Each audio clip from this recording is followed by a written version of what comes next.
refusal to concede defeat to Joe Biden or else remain silent. The other senator is not speaking up, despite his getting 270 electoral votes.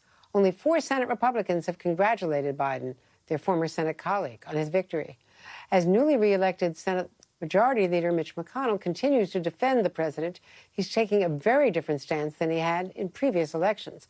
Listen to what he said on November 9th in 2016, when Donald Trump got the electoral votes, but not the popular vote against Hillary Clinton. And the American people understand that if you get 270 electoral votes, you're president. The election is over. We know who won. And we're going to move on from there. President Trump is 100% within his rights to look into allegations of irregularities. Let's not have any lectures, no lectures about how the president should immediately, cheerfully accept preliminary election results. Joining me now are Adam Jentlinson, former Deputy Chief of Staff to Senate Democratic Leader Harry Reid, and Brendan Buck, former Senior Advisor to House Speakers Paul Ryan and John Boehner. Thanks very much to you both. Adam, what do you make of McConnell's stance now compared to what he said in the past, the day after the election, long before it was certified? We're here, he's supporting the GSA, holding it all up. Yeah, I mean, the hypocrisy here is undeniable. And of course, this comes only a month after McConnell rams through a Supreme Court nominee after saying in 2016 that no nominee should be confirmed in an election year. So the hypocrisy is historic and undeniable.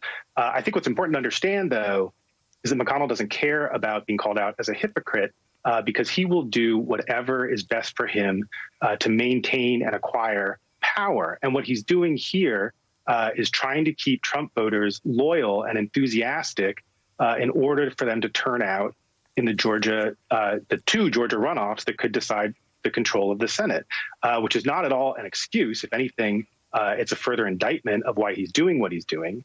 But that is what he is doing here. He's trying to keep Trump voters loyal and enthusiastic behind Senate Republicans. And Brendan, you, of course, know Georgia better than anyone. You actually said that it was going to go Democratic before anyone else did. How do you see those two Georgia races right now, with, in fact, an internecine war with both of the Republican incumbent senators attacking the Republican Secretary of State and saying that their elections should not have been that close. They shouldn't be in runoffs. Yeah, when the senators put out a statement yesterday calling on the Secretary of State to resign, my eyes about bugged out of my head. But I understand why they're doing it politically. Adam has actually hit on a pretty important point. The two senators there are facing a ton of pressure from Donald Trump and his allies to go along with this fantasy that there was some type of irregular action in the voting. There simply wasn't. But Donald Trump has taken hostage of Republican voters, particularly in Georgia.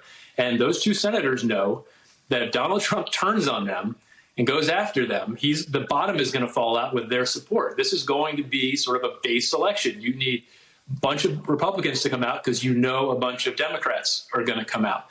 Now, I'm sure these two senators will be much rather focusing on their two opponents. I think John Ossoff and Raphael Warnock are not particularly well suited to win. The Republicans should be favored here because this is while the state went blue this time, these aren't two Joe Biden Democrats who are running. These are two really progressive liberals who are running.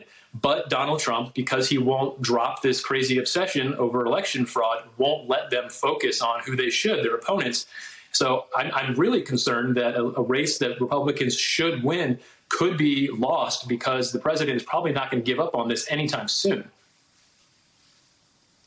And, Brendan, what are you hearing from Republicans in Georgia and Republicans in the Senate in terms of their discomfort that some of them may feel? They know Joe Biden well. He's a friend of many of them.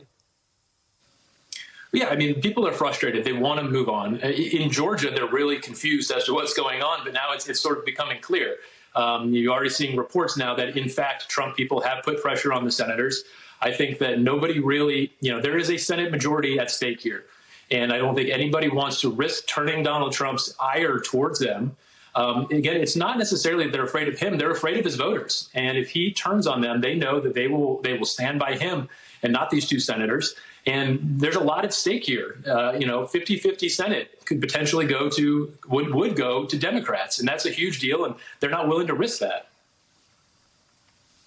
Adam, you worked, of course, for Harry Reid, the majority leader, and you know the Senate so well.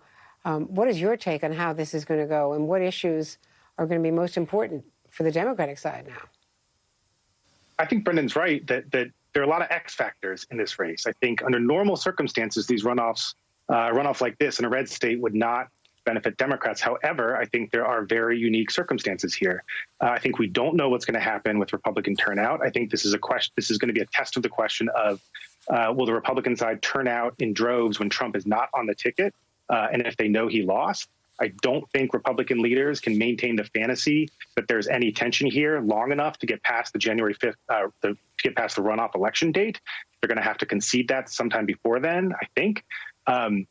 And also, there's enormous enthusiasm on the Democratic side to take control of the Senate away from Mitch McConnell, because Democrats know that if Mitch McConnell is in control of the Senate, he's going to block everything that Joe Biden wants to do. So I think there's a lot of question marks in this race, and it could be very interesting. Well, thank you so much, Adam. Thanks for being with us today. Brendan Buck, thanks to you. And that does it for this